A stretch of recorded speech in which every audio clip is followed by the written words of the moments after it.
Now let's start with the process of spermiogenesis, isn't it? Which is a part of your spermatogenesis. What is spermiogenesis? Again, I am repeating for you. It is in this what is happening. Your spermatids are changing into what? Into spermatozoa or your sperms. Fine. Okay, now you can see that this is your spermatids, isn't it? After division, they have been formed, isn't it? So, after second mitotic division. Now, these spermatids, you can see, now mitochondria has formed, centriole is there, nucleus is there, Golgi body is there. Now, slightly there is change in the shape of the cell. It's becoming what? More elongated it has become. And from your centriole, what has started formation? Axial filament, isn't it? Now you can see your Golgi body is coming together forward.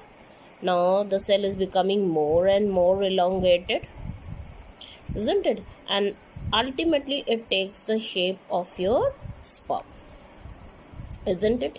Now if you look at this diagram of the sperm, what do you see? It has got an acrosome. The sperm can be divided into what? Head, neck and tail. These are the three major parts. In the head region, the major part is occupied by the nucleus, and at the tip you have got an acrosome. Now acrosome, which organelle has given rise to acrosome? Your Golgi bodies, isn't it? And they contain an enzyme, hyaluronidase, or you can say sperm lysin. Okay, they contain an enzyme, sperm lysin, okay, which helps in what? In now moving through the egg. Fine, dissolving the layers of the egg. Okay, and then here is the nucleus, and here you can see proximal centriole, which you will find that they have role in zygotic cleavage. Okay, when the zygote will be formed, then they will help in formation of spindle fibers there. And then your distal centriole, which is giving rise to your this axial filament, which is your tail, they are giving rise to. And here mainly the neck consists of what? Mitochondria, and this mitochondria provides energy for the movement of your sperm. Fine. Now let's see the hormonal regulation of spermatogenesis. Okay, now see what is happening. I hope you have read in class 11th about hypothalamus, isn't it? All these parts, I need not to tell it again because that's a prerequisite. Okay, hypothalamus secretes what? Gonadotropin releasing hormone, GnRH, which acts where? On the anterior pituitary, and in turn your anterior pituitary releases two hormones, that is FSH and LH. FSH is your follicle stimulating hormone and LH is your luteinizing hormone. Now what happens? FSH acts on your Sertoli cells, which is in your seminiferous tubule. This is the part of your testis I am showing.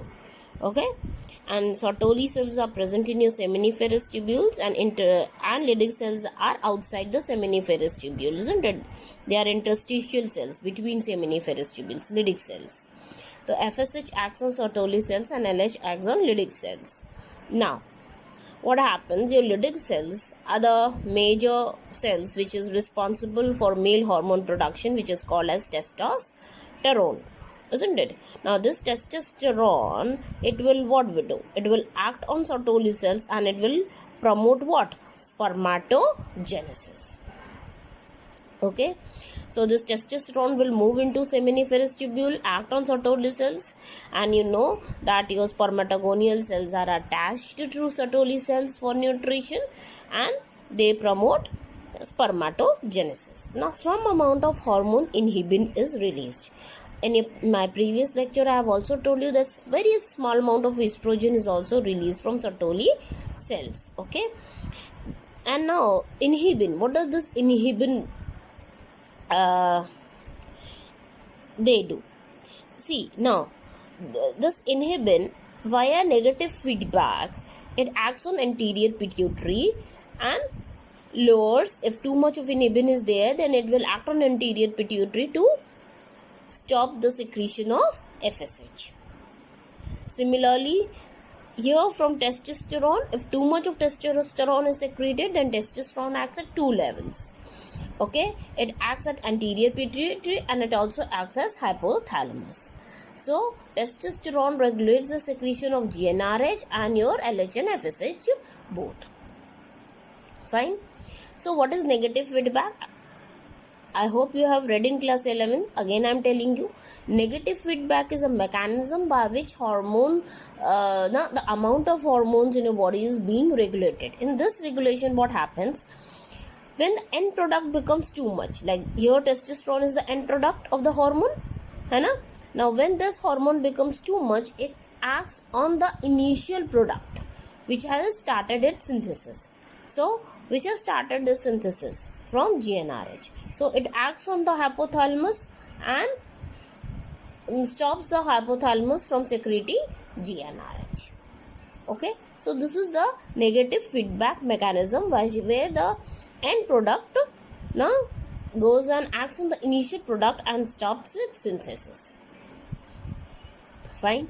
So this is how your spermatogenesis is being regulated by your hormones. Okay, fine. See, most of the things we have discussed. A quick overview I'm going to do, or I'm going to just fill in the gaps where things I left or was missed by me. So we have dealt in detail about the structure of the testes, seminiferal tubules, retitestes, and vas efferentia, then epididymis. See, epididymis is a region where your sperms they get stored, and from here they get transported. And here, one of the major important thing takes place, that they gain physical maturity.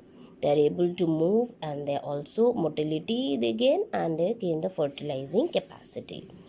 And now vas deferens carries it, and here you can see they loop over it, and here is your proximal vesicle, and it constitutes around 60% of your semen. Okay, it is viscous, alkaline, it regulates your pH of the tubular contents of the sperms and travel outside, because as sperms travel out, and it also contains fructose that provides energy to the sperms. Okay, so it is viscous and alkaline because in the vaginal tract the pH is acidic. Okay, it neutralizes it. Okay, and it has got prostaglandin also, which stimulates your muscular contraction within the female reproductive tract. Okay, which helps the sperms to move. And now let's come towards this prostate.